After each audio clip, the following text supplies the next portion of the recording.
If you think Vikings just showed up swinging axes and screaming like they lost their car keys, think again.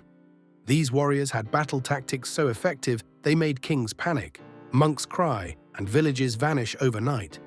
Let's dive into the 10 Viking battle techniques that made them flat-out feared. First shield wall, the human tank. All right, picture this. You're standing in a muddy field, sword in hand, and across from you is a wall of angry bearded men, shoulder to shoulder, shields locked tighter than your grandma's Tupperware lid. That's the Viking shield wall, a formation that was equal parts terrifying and genius. This wasn't just a defensive move, it was an offensive push disguised as patience.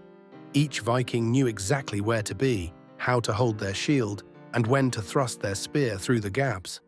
It looked slow and steady, but that wall, it ate armies. The beauty of the shield wall was trust. If the guy next to you flinched, the whole wall could fall. So no one flinched. They were brothers in arms, literally.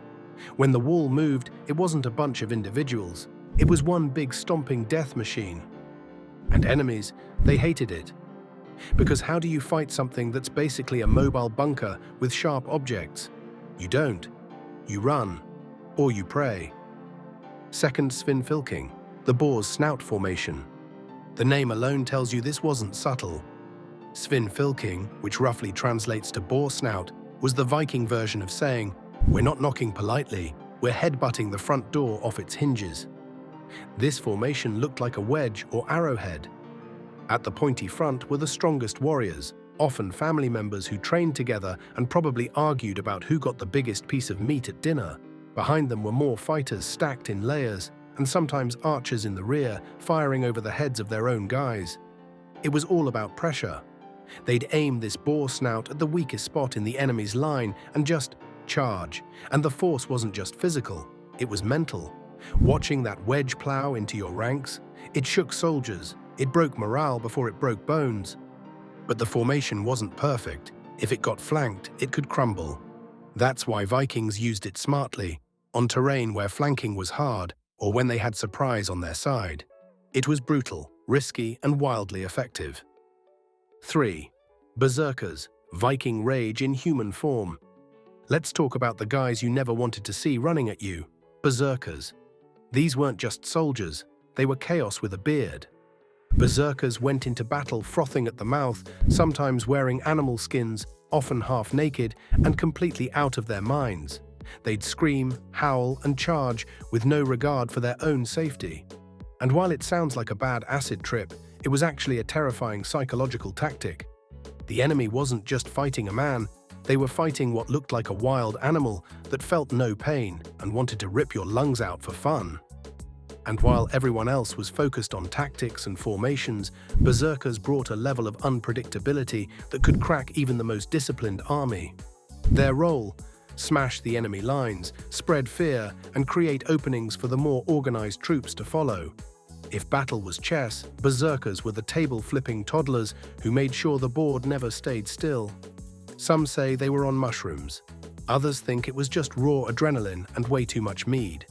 Either way, nobody wanted to be within axe-swinging distance when one showed up. 4. Archers and javelins, chaos from a distance. Just because Vikings loved swinging axes doesn't mean they didn't know how to play the long game. Before they got in your face, they were already ruining your day from across the field with arrows and flying spears. Viking archers used powerful longbows that could send arrows whistling through the air with deadly accuracy. These weren't little twigs. They were serious weapons, sometimes as tall as the archer himself. They could snipe you before you even smelled the sweat of a Viking.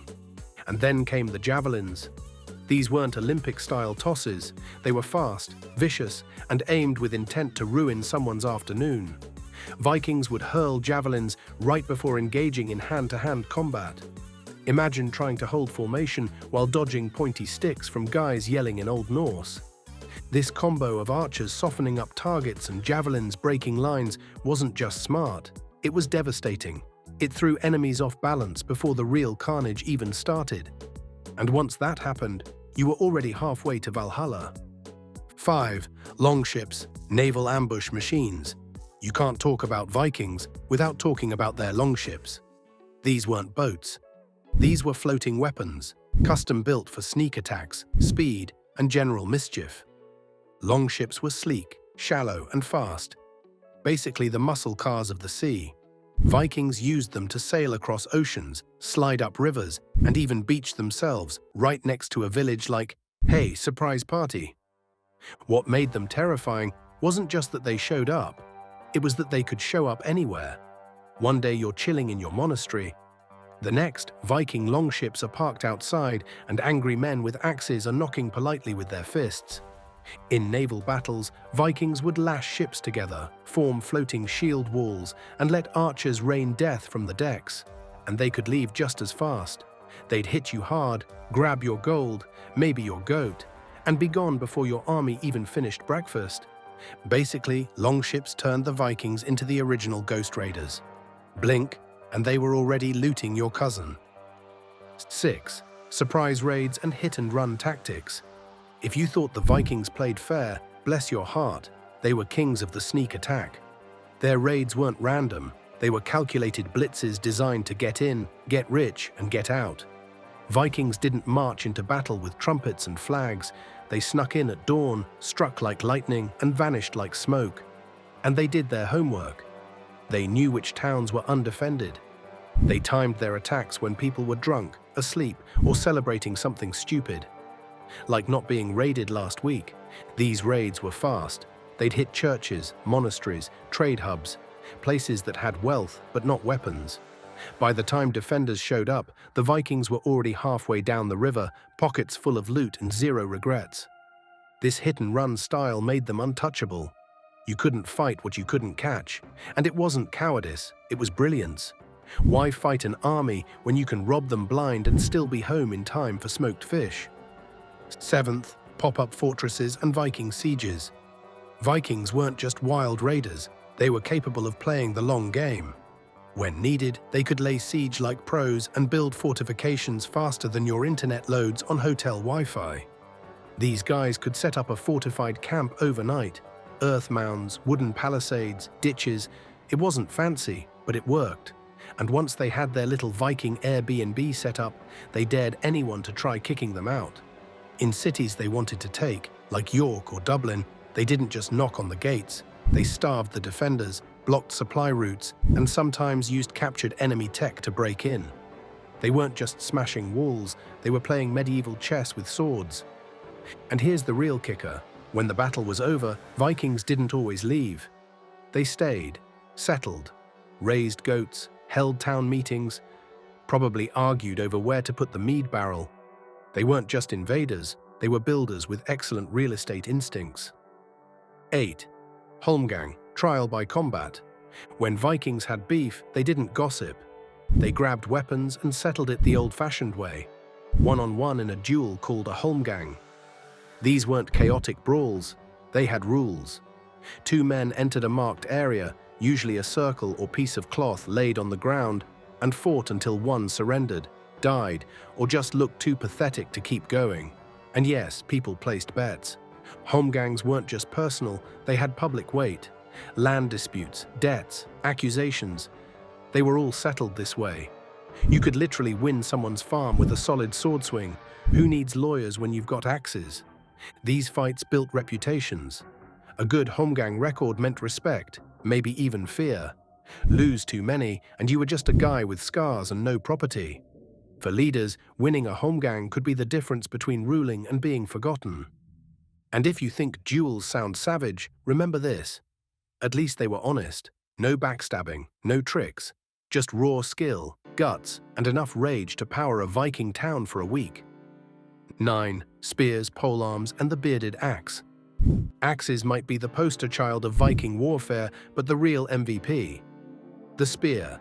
Spears were the backbone of Viking combat. Cheap, versatile, and brutally effective. Whether stabbing, throwing, or poking enemies from a safe distance, a spear-wielding Viking was a serious problem. They could hold formations, pick off riders, and jab through shield gaps without breaking a sweat. Then came the polearms. Basically spears with a bad attitude, longer reach, axe heads, nasty hooks, perfect for pulling enemies off horses or wreaking havoc from ship decks. And the bearded axe. stylish and savage. Its hooked blade wasn't just for show. It could rip down shields or trip an opponent mid-swing. Think of it as the Viking version of a multi-tool, if that tool was designed to maim. If it had a sharp edge, the Vikings found a way to turn it into a nightmare. 10th, tactical adaptability, the real Viking superpower. Here's what really made Vikings dangerous. It wasn't just the weapons or the beards or the unsettling ability to scream in gale force winds. It was their brains. Vikings were tactical chameleons. They didn't show up with one plan, they showed up with 5. They could fight in shield walls, charge in wedges, ambush from forests, flank from rivers, and vanish when needed. They adjusted to terrain, weather, enemy size, and mood. One day they were raiders. The next, diplomats, traders, settlers. You couldn't predict them, and that's what made them so effective. If they hit resistance on land, they hit by sea. If the gates held strong, they starved you out. If an army came chasing, they disappeared into the fjords. They were learners, sponges. They stole ideas, tech, and techniques and made them better. Adaptability wasn't just their secret weapon, it was their entire identity. And in a world stuck on traditions, the Vikings evolved.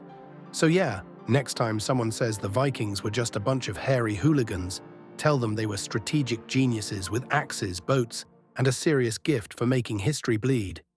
If you made it this far, you're officially a legend.